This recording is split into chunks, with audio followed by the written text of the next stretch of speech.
बोलणार तुम्हीच तिला इथं तुम्ही एखाद्या मंत्र्याची बायको जर येऊन नाचली तर तुम्ही तिला सगळी सिक्युरिटी द्याल. मॅडम एक मिनिट शांत बरोबर की नाही तुम्ही सांगा मला. मॅडम मॅडम एक मिनिट. भिक्खू संघाला म्हणे संघदान करण्यासाठी इथं परमिशन नाही. इथं जय भीमवाले आले का त्यांना व्हिडिओ बनवायला परमिशन नाही, त्यांना फोटो काढायला परमिशन नाही. इथं जर कोणते मनुवादी आले तर हे लोक त्यांना परमिशन देतात. त्यांच्या समोर चमच्यासारखे फिरतील. दीक्षाभूमी कोणाच्या बापाची प्रॉपर्टी आहे का माहिती? हे बाबासाहेबांच्या लेकराची प्रॉपर्टी आहे, आमच्या बापाची प्रॉपर्टी आहे. आमचा अधिकार आहे इथं, कोणा मनुवाद्याचा अधिकार नाही इथं. आणि आमच्या समाजावर कलंक आहे ते लोक. RSSचे पिल्ले आहेत, यांना आतमधून जे भेटते की नाही यांच्या ढेऱ्या फुकतात, यांचं पोट भरते. यांना समाजाशी काही लेनदेन नाही. जय भीमाल्याची प्रॉपर्टी आमच्या बापाची प्रॉपर्टी आहे, कोणी मैचा लाल रोखू शकत नाही. कमिटीत नाही तर तुम्हाला कोण सांगितलं चमचेपणा करायला? कमिटी कशी बोलून माझ्या पोरीला?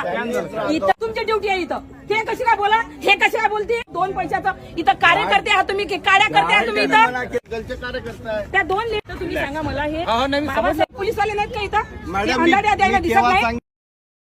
त्या सरांना दिसत नाही का? कोण्या पर्यटकाला काही गरज पडली नाही? कोणता ऑर्डिनेटर काय माहिती? तुम्ही कार्यकर्ते मलाही बरोबर कंप्लेंट आलं तर आम्ही लक्ष नाही देणार. कोण तुम्ही कंप्लेंट घेणार आहे? हे घेतील ना कंप्लेंट.